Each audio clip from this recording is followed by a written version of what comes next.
Hi friends, ಇವತ್ತು ನಾವು ಬಂದಿರೋದು ಕಾಂಡಿ ಬ್ರಿಡ್ಜ್ಗೆ. ಸೊ ನಿನ್ನೆ ಬ್ಲಾಗಲ್ಲಿ ನಾನು ನಿಮಗೆ ತೋರಿಸ್ದೆ ಎಷ್ಟು ಕಷ್ಟವಾಗಿತ್ತು ಆ ಕಾಂಡಿ ಬ್ರಿಡ್ಜಿಗೆ ಬರೋ ಆ ರೋಡು. ಅಡ್ವೆಂಚರಸ್ ಆಗಿತ್ತು. ಬಟ್ ಸ್ಟಿಲ್ ಆ ಕಷ್ಟದಿಂದ ನಾವು ಮೇಲೆ ಬಂದಮೇಲೆ ಈ ಕಷ್ಟವಾಗಿ ಅನಿಸ್ಲೇ ಇಲ್ಲ ನಮಗೆ. ಮುಂದೆ ಸಿಗೋ ಆ ಸೌಂದರ್ಯ ನೋಡಿಬಿಟ್ಟು ನಮಗೆ ಕಷ್ಟವಾಗಿ ಬಂದ್ವಾ ನಾವು ಅಂತ ಅನಿಸ್ತಾಯಿತ್ತು. ಅಷ್ಟು ಬ್ಯೂಟಿಫುಲ್ ಆಗಿದೆ ಇಲ್ಲಿ ಕಾಂಡಿ ಬ್ರಿಡ್ಜ್. ಅದ್ಭುತವಾಗಿದೆ ಫ್ರೆಂಡ್ಸ್. ಇದು ನನ್ನ ಕನಸಿನ ಪಯಣವಾಗಿತ್ತು ಇದು. ಎಲ್ಲಿ ನೋಡಿದರೂ ಆ ಹಸಿರು ಬೆಟ್ಟಗಳು, ಆ ದಟ್ಟವಾದ ಕಾಡುಗಳು, ಆ ಮಂಜಿನ ಮೋಡಗಳು, ಆಹಾಹಾ, ಮನಸ್ಸಿಗೆ ಎಷ್ಟು ಮುದ ಕೊಡ್ತಿತ್ತು ಅಂದರೆ ಪ್ರಕೃತಿ ಇಲ್ಲೇ ಬಂದು ನೆಲೆಸ್ಬಿಟ್ಟಿದ್ಯಾ ಅನ್ನಿಸ್ತಾ ಇದೆ. ಆ ಪಕ್ಷಿಗಳ ಕಿರುಚಾಟ, ತಂಪಾದ ಗಾಳಿ, ಆ ಶಾಂತವಾದ ವಾತಾವರಣ. ಇಲ್ಲಿ ಜನ ಬಂದರೆ ಎಷ್ಟು ಖುಷಿಯಾಗಿರ್ತಾರಂದರೆ ಈ ಟ್ರಾನ್ಸ್ಪರೆಂಟ್ ಆಗಿರೋದು ಇದ್ರ ಮೇಲೆ ಜನ ಆ್ಯಕ್ಚುಲಿ ಹೆದರ್ತಿರ್ತಾರೆ.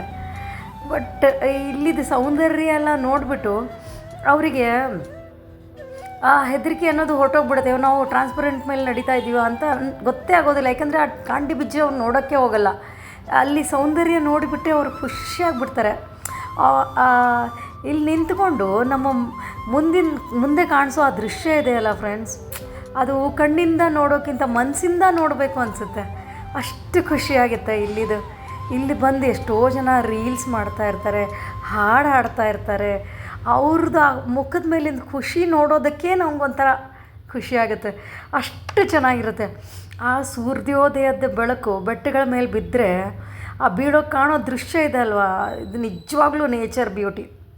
ಇಲ್ಲಿ ಬಂದರೆ ಯಾರು ಖಾಲಿ ಕೈಯಿಂದ ಹೋಗಲ್ಲ. ಒಂದು ಮೆಮೊರಿದೊಂದು ಬಾಕ್ಸ್ ತೊಗೊಂಡು ಹೋಗ್ತಾರೆ. ಅಷ್ಟು ಬ್ಯೂಟಿಫುಲ್ ಆಗಿದೆ ಇಲ್ಲಿದು ವೆದರ್ ಕಂಡೀಷನ್, ಇಲ್ಲಿ ಆ ದೃಶ್ಯ. ಈ ಕಾಂಡಿ ಬ್ರಿಡ್ಜ್ ಒಂದು ಟ್ರಿಪ್ ಆಗಿರಲಿಲ್ಲ ಫ್ರೆಂಡ್ಸ್, ಇದು ಒಂದು ಅನುಭವವಾಗಿತ್ತು ನನಗೆ. ಈ ಪ್ರಕೃತಿಯೊಂದಿಗೆ ಕಳೆಯೋ ಆ ಸುಂದರ ಕ್ಷಣ ನನ್ನ ಲೈಫಲ್ಲೇ ನಾನು ಮರೆಯೋಕ್ಕಾಗೋದಿಲ್ಲ. ಈ ಸುಂದರ ಕ್ಷಣಗಳು ಇಲ್ಲಿ ನೋಡಿ, ರೀಲ್ಸ್ ಮಾಡಿಕೊಂಡು ಎಷ್ಟು ಖುಷಿಯಾಗಿದ್ದಾರೆ ಜನ ಅಂದರೆ ವಾವ್. ನಿಜವಾಗ್ಲೂ ಅವ್ರು ಖುಷಿ ಪಡೋದನ್ನು ನೋಡಿನೇ ನನಗೆ ತುಂಬ ಖುಷಿ ಆಗೋಯ್ತು. ಸೂಪರ್. ನನಗೆ ಈ ಟ್ರಿಪ್ ನನಗೆ ಮರೆಯೋದಕ್ಕೆ ಆಗೋದಿಲ್ಲ. ವಾವ್, ಪ್ರಕೃತಿ ಇಲ್ಲೇ ಬಂದು ನೆಲೆಸ್ಬಿಟ್ಟಿದ್ಯಾ ಅನ್ನಿಸ್ತಾ ಇದೆ ನನಗೆ. ಅಷ್ಟು ಚೆನ್ನಾಗಿದೆ. ಸೊ ಫ್ರೆಂಡ್ಸ್, ವಿಸಿಟ್ ಮಾಡಿ. ಕೇರಳಕ್ಕೆ ಹೋದರೆ ವಯನಾಡ್ ಮಾತ್ರ ಮಿಸ್ ಮಾಡಬೇಡಿ.